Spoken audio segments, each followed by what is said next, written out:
किती जणांनी बघितली असं सांग? 1,00,000 लोकांनी बघितली. झाप वगैरे आहेत सुकलेले, काढू शकतो. बट आता ते वरती आहेत. ते बोलतात ना कोल्याला द्राक्षांबर, तसंच झालं. आता पीसीवर बसलेलो होतो. आज गावी आलो, त्यामुळे गावची कामं करणं भाग पडतं.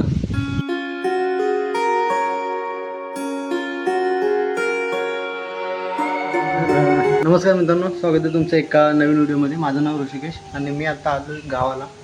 तर तुम्ही इथं पाहू शकता.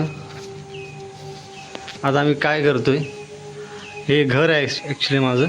आणि इथं हे पावसाळी हे ओपन असतं पूर्ण. आणि त्याला आता आम्ही झाप वगैरे, जे नारळीची झाप वगैरे, झावळी वगैरे असते ती लावतो इथं. कारण पावसाळचं तुम्ही जर इथून बघाल तर हे पूर्ण एरिया मोकळा आहे बाहेरचा. हा बघा, इथून वारं वगैरे जास्त येतं. मग त्यासाठी हे सगळं जर ह्याला झाप वगैरे नाही लावली तर इथून वारं वगैरे, पाऊस वगैरे जास्त येण्याची शक्यता असते. तुम्ही आता बाहेर बघू शकता की कसं रखरखतं ऊन आहे.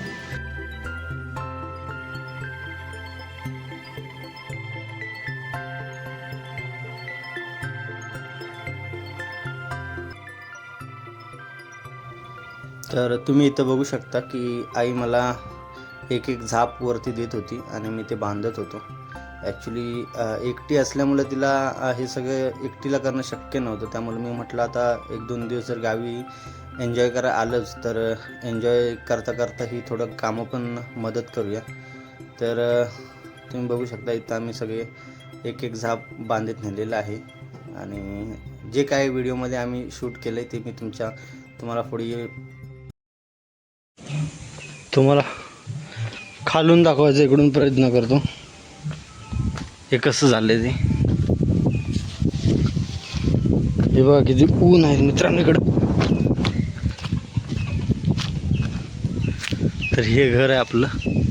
खालून पूर्ण हा इकडं सोसायटीचा ज्यावेळेला वारा येतो ना त्यावेळेला मग इकडं तारांबूल उडते. त्यासाठी अगोदरच हे प्रयत्न करायला लागतात. आता कालपर्यंत तर पीसीवर बसलेलो होतो.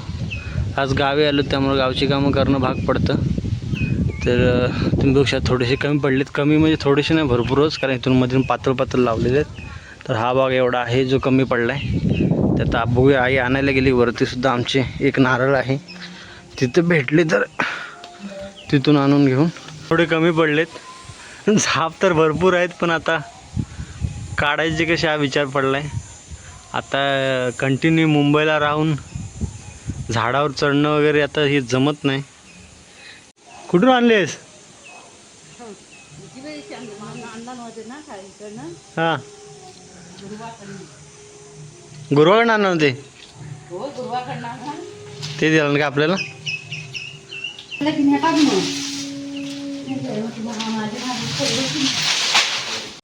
मित्रांनो, मी आत्ता माझ्या गावी कोकणामध्ये आहे. आणि इथं मी जे व्हिडिओ शूट करतोय ना, तर जे जस्ट ब्लॉग हा टाकायचा विचार करतो. बट मी आत्ता जे बघतोय ना की माझा जो व्हॉईस आहे ना एवढा क्लिअर येतोय ना, म्हणजे मी मुंबईला वगैरे एखाद दुसरी व्हिडिओ घरी बनवायचं, मग त्याच्या मागे तो नॉईज वगैरे कंटिन्यू येत असायचा. बट आत्ता मी जे व्हिडिओ शूट करतोय मध्ये पॉज करून मी ती व्हिडिओ माझे परत बघतोय, तर असा विषय होतो की एकदम क्लिअर आवाज येतोय.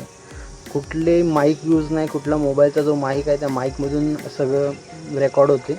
आणि आवाज एवढा क्लिअर आहे ना, कुठल्याच माईकची गरज लागत नाही. व्हिडिओ शूटिंग जे ब्लॉगिंग वगैरे करतात त्यांच्यासाठी हा एक बेनिफिट आहे की फक्त कॅमेरा पकडा आणि कुठेही फिरवा, तुम्हाला व्हिडिओ चांगले येऊन जातात.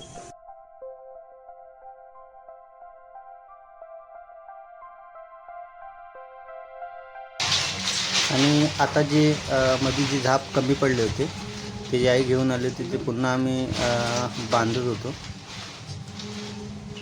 इकडून झालं सगळं. तुझी भेट दिली होतीस ना, काय दिलं होतं? फणस दिला होता ना. हा, ती व्हिडिओ मी टाकली होती यूट्यूबला.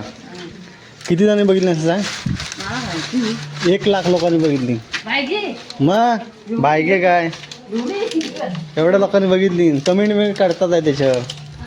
मग फणस टाकला होता, आंबे दिलेस, ते बॉक्स उघडला होता, ती व्हिडिओ.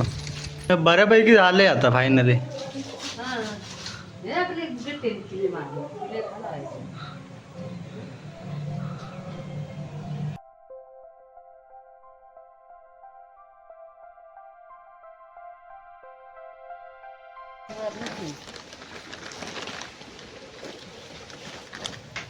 आता तुम्ही बघू शकता ही जी लाकडं आहेत, म्हणजे गावचा गॅस म्हणतात, गावचा गॅस झाकून ठेवायचं काम चालू आहे इथं. आणि त्याच्यावरती ही जे वजन ठेवलं त्याने, जेणेकरून तो कागद उडू नये. ही बॉटल जी फ्रीजमध्ये ठेवलीस ती उघडत नाही बा. ही माझी बॉटल फायनली ती जास्त भरून ठेवलीस तू. उघडली नाही आता उघडली. काय बाहेर